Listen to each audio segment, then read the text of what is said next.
Daily taste the daily. ఖండవ మత్సలి శ్రీనివాస్ గారు నమస్తే అండి. నమస్కారం సార్, నిన్న డిప్యూటీ సీఎం పవన్ కళ్యాణ్ గారు పదవి బాధ్యత అనే కార్యక్రమంలో రాష్ట్ర విభజన గురించి కూడా మాట్లాడటం జరిగింది. సో అంటే ఆయన చెప్పిన దాంట్లో కూడా సహేతుకమే, గట్టిగా నిలబడిన వాళ్ళు లేరు అని చెప్పేసి మాట్లాడారు. సో దాన్ని మీరు దరిద్ర బతుకులు ఆ రోజు విభజనప్పుడు మాట్లాడిన వాళ్ళ గురించి అన్నట్టు అవును అన్నారు. అవును. సో దాన్ని మీరు ఎలా విశ్లేషిస్తారు? ఆయన అన్న దాంట్లో ఆవేదనలో అర్థం ఉందండి. ఆ రోజు ప్రజల అభిమానంతో గొప్పవాళ్ళై ఇప్పుడు మీరు మీ కష్టం పడుతున్నారు, ప్రజలు సామాజికంగా వేరే సంగతి మీకు కష్టం పడుతున్నారు, అక్కడ కెమెరామెన్ పాప ఆయన కష్టం పడుతున్నారు, ఏటర్ ఎవరు బాగా కష్టం వాళ్ళు పడుతున్నారు. కానీ ప్రజల అభిమానంతో కులాసాలు చేస్తా జలసాలు చేసుకుంటా ఏమంటారు రాజభోగం అనిపిస్తున్న వాళ్ళు వేరే ఉంటారు. అందులో నాయకులు ఉంటారు, సినిమా నటులు ఉంటారు, రాజకీయ నాయకులు ఉంటారు, వేరే ఉంటారు. ఆయన అన్న మాటలో ఏంటంటే ఎవరి గురించి అన్నారండి, ఇంకోటి కొన్ని ఎంపీలు సిగ్గు లేకుండా అని ఏదో మాట్లాడారు. అలా లేదు, సిగ్గు లేకుండా ఎంపీలు కానీ తిడితే వాళ్ళు అన్నయ్య గారే మంత్రిగా ఉన్నారు కదా, ఆయన వచ్చి కొంచెం మాట్లాడారు కదా, అలా తిట్టుకోవడం మాట్లాడలేదన్నారు. మాట్లాడని వాళ్ళని స్పష్టంగా చెప్పారైనా మాటలు ఎవడు నేను ఇస్తాను రికార్డు ఇస్తాను మాట్లాడిన వాళ్ళ గురించి అనలేదు.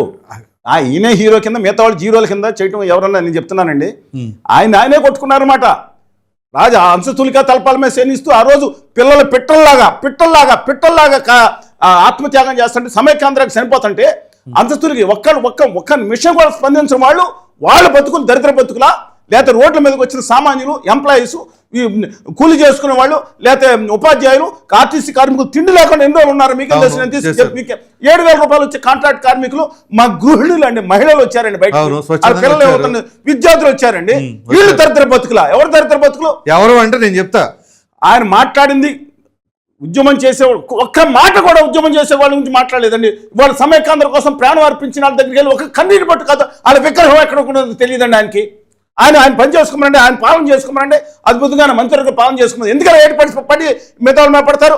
ఆయన మిమ్మల్ని కానీ ఆ ఉద్యమంలో చేసిన వాళ్ళని కానీ తప్పు పట్ల లేదు, అసలు వాళ్ళ గురించి ప్రశ్న కూడా మాట్లాడలేదు. ఏ రోజు వాళ్ళు చెప్తున్నాను సార్, ఒక్క మాట మాట్లాడేది చెప్తున్నాను. నాకు తెలుసండి, మాకు కొట్టి గాయాల పాలైతే ఢిల్లీలో కూర్చుంటే మేమందరం గురించి ఒక్క మాట మాట్లాడిన వ్యక్తి గురించి మాకేం చెప్తారు. ఆయన గురించి ఒక ఉద్యోగం ఇంటికి వెళ్ళి మాట్లాడొచ్చాడు, డేట్ చెప్పరా, నాకు సంబంధం లేదన్నాడు.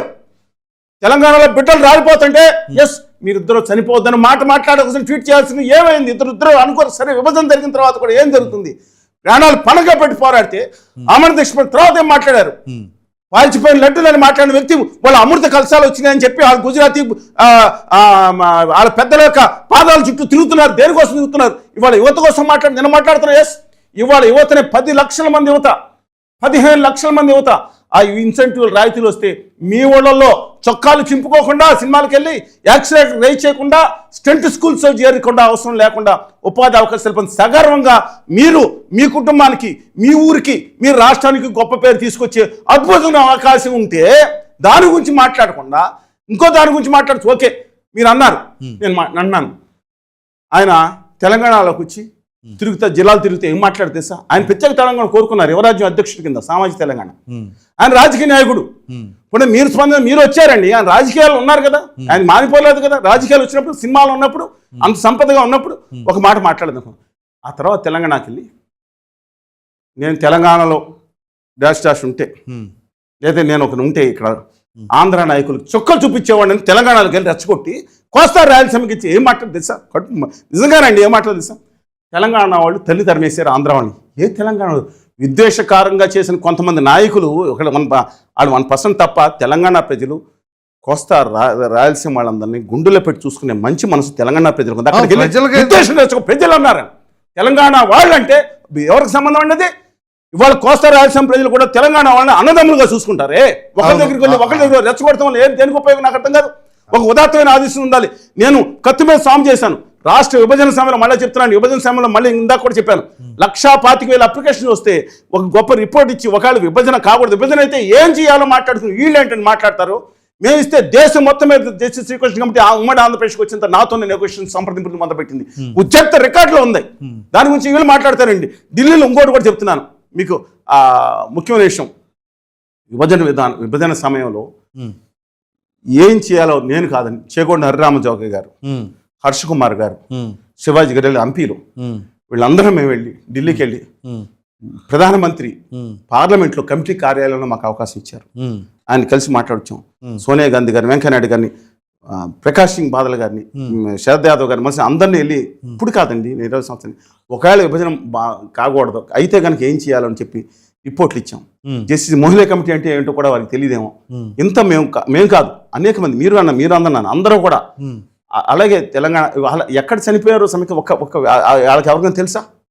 ఇవాళ మాట్లాడుతూ ఉంటే ఏంటంటే నాకు అర్థంగా తెలంగాణ సమయంలో ఎవరు స్పందించలేదు.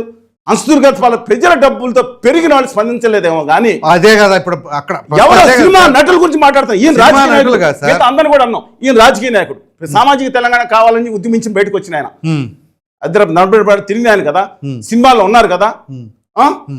కనీసం శ్రీకాంతాచారి చనిపోయినా, లేకపోతే అక్కడ మన శ్రీకాంత్ ఆంధ్రప్రదేశ్లో చనిపోయినా కన్నీరు ఒక ట్వీట్ కూడా కనీసం వద్దని చెప్పాల్సిన బాధ్యత. నేను అనేక మంది చనిపోతే ఉద్యమంలో వాళ్ళని అమరవీరులని చెప్పి కీర్తిస్తే ఇంకొక మంది అవుతారు, వాళ్ళని గౌరవించుకోవాలి. కానీ అది చేయకూడదనే ఉద్దేశంతో కూడా చేయపని చాలా చోట్లకి వెళ్ళి వచ్చాను. ఇవాళ ఎంత బాధగా ఉంటుందంటే, ఇవాళ ఆంధ్రప్రదేశ్లో మా మీద దాడులు జరిగినప్పుడు వాళ్ళ లగడపాటి రాజగోపాల్ ఎంపీల గురించి లగడపాటి రాజగోపాల్ని హైదరాబాద్ నడిబొడ్డును కొట్టారే. నేను వెళ్ళి వచ్చాను. అడ్డాల వెంకటరత్నం గారు ఉన్నారు, ఆవిడ పోలీస్ ఆఫీసర్. ఇప్పుడు ఆంధ్రప్రదేశ్ గవర్నమెంట్ తర్వాత ఐజీ ఎస్పీ కృష్ణా జిల్లా కూడా శ్రీకాకుళం కూడా చేశారు. అడగండి వెళ్ళి వచ్చాను. టీజీ వెంకటేష్ గారి సభ మీద దాడి జరిగితే మరి ఏమైపోయారు ఈ రాజకీయ నాయకులు? అంశతులు తలపాల మంచి పెట్టే సినిమా నటులు అందరూ రాజకీయాలతో సంబంధం ఉన్న వాళ్ళ గురించి మాట్లాడుతున్నా. మిగతా వాళ్ళందరూ నేను వేరే సినిమా నటులతో మాట్లాడితే ఆ రోజు నేను రాజకీయాల్లో శివాజీ గారు ఉన్నారు, ఆయన మాట్లాడారు. నేను రాజకీయాల్లో లేను కదా శ్రీనివాస్ గారు, నాకు ఆవేదన ఉంది, కానీ 2 ప్రాంతాల అభిమానులు అది నేను రాజకీయాల్లో లేనన్నారు. తర్వాత హోదా కోసం డిఫరెంట్ ఇష్యూ. కానీ రాజకీయాలు ఉండి స్పందించిన వాళ్ళు, ప్రజలు తమ రూపాయి రక్తం శాతం స్పందించిన వాళ్ళు ఇవాళ ఆయన మాట ఎవరు మాటలు మార్చారు? ఇవాళ ఒక సింహంలా గర్జించారు కళ్యాణ్ బాబు గారు. ఏమని? హిందీ వృద్ధుడిని ఒప్పుకోమని ఒక సింహంలా గర్జించారు. ఇవాళ దక్షిణాది మీద ఉత్తరాది అహంకారం నశించాలని చెప్పి ఒక పులిలా గాండ్రించారు.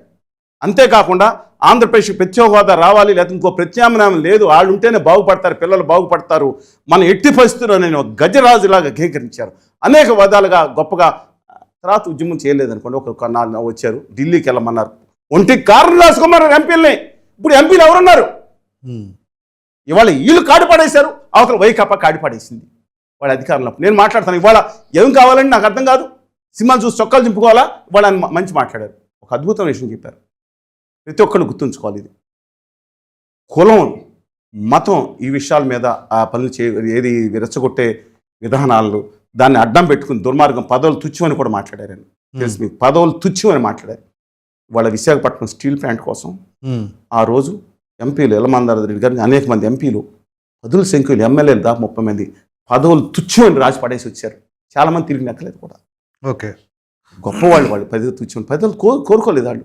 అలాంటి విశాఖపట్నం స్టీల్ ప్లాంట్ గురించి ఇవాళ 6,000 మంది ఉద్యోగస్తుల్ని 5 లాస్ట్ సంవత్సరంలో తొలగించారండి. ప్రసాద్ గారు, నేను చెప్తున్నాను, నిజం చెప్తున్నాను, గుండె లోతుల నుంచి మీకు ఆవేదన. అక్కడ దాంట్లో నిర్వాసితుల పిల్లలు కూడా ఉన్నారండి. ఓకే, పాపం ఇచ్చినాడు.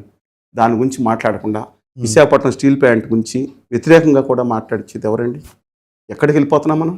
విశాఖ ఉక్కు కర్మాగారం కోసం వాళ్ళు తెలంగాణ గురించి మాట్లాడితే ప్రాణం అర్పించిన వ్యక్తులు సాయిరెడ్డి కరీంనగర్ జిల్లా కానీ, చెత్తగాతులైన మొగలే కానీ, గుప్తా గారు కానీ తెలంగాణ నుంచి, కోస్తా నుంచి, రాయలసీమ నుంచి ఉంటే దాని ఒక కర్మాగారం కింద కనపడుతుందా?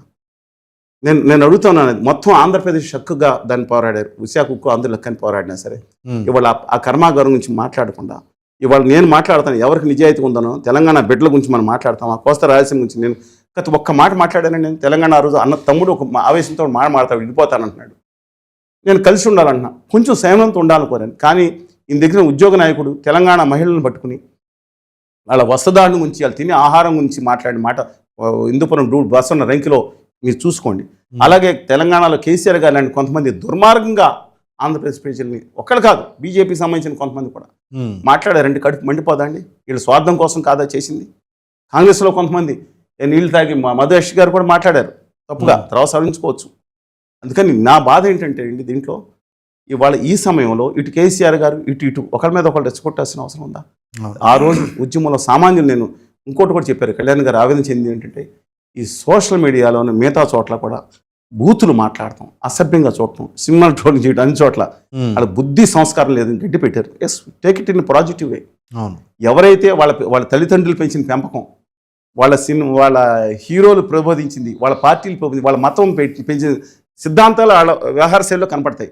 అందుకని వీళ్ళేం తప్పుగా మాట్లాడలో వాళ్ళ నాయకుడి గారికి, వాళ్ళ పార్టీలకి, వాళ్ళ మత పెద్దలకు, వాళ్ళ కుటుంబాలకే చెందుతుంది. మంచి భూషణమైనా బాధ అయినా. అందుకని ఈ సమయంలో మనకు కావాల్సిన ఆంధ్రప్రదేశ్ తెలంగాణ కలిసి పోరాడాల్సిన విషయం ఉంది. సింగరేణి కాలేజీకి అన్యాయం జరుగుతుంది. ఘోరమైన బడ్జెట్ కనుక బడ్జెట్లో మన తెలంగాణకి అన్యాయం జరుగుతుంది. ఆంధ్రప్రదేశ్కి 15,000 కోట్లు సంవత్సరానికి ఇస్తానని 2 సంవత్సరాలు 30,000 కోట్లు రావాలండి. ఏది ఇప్పటివరకు రాజధానికి 1,300 కోట్లు అంతా ముష్టేసినట్టు ఇచ్చేసి, అది కూడా వేరే స్కీమ్లో అది ఇవ్వాలి కాబట్టి దీంట్లో పెట్టి పక్కన పడేస్తే, స్టీల్ ప్లాంట్ పక్కన పడేస్తే, పోలవరం ప్రాజెక్టు 150 అడుగులు నెట్లో నిలబెట్టాల్సిన సమయంలో కేంద్ర ప్రభుత్వం బడ్జెట్లో నికృష్టంగా అధమాధంగా చేసిందా లేదనేది మీకు ఆ డాక్యుమెంట్స్ ఇస్తాను చూడండి. డెడ్ స్టోరేజ్ 135 అడుగులు ఎత్తుకు లిమిట్ చేస్తాం మాట్లాడితే దీని మీద మనం ఫైట్ చేయాలి తప్ప దీంట్లో రేవంత్ రెడ్డి గారు వచ్చి విశాఖపట్నం స్టీల్ ప్లాంట్ దగ్గర నిలబడి ఫైట్ చేశాడు. నమ్ముతారా? చూశారు కదా. అవును. ఇవాళ హరీష్ రావు గారు వస్తాడు, ఆర్ఎస్ ప్రవీణ్ కుమార్ గారు వస్తారు, జాన్ విసిలి గారు వస్తారు, సాంబశివరావు గారు వస్తారు. తెలంగాణ సమాజంలో ఉన్న నాయకులందరూ కూడా ఆంధ్రప్రదేశ్ కోసం ఇవాళ వాళ్ళకి అన్యాయం జరిగిందే పాపమని కొందరిని తీసేయండి అనే మాట.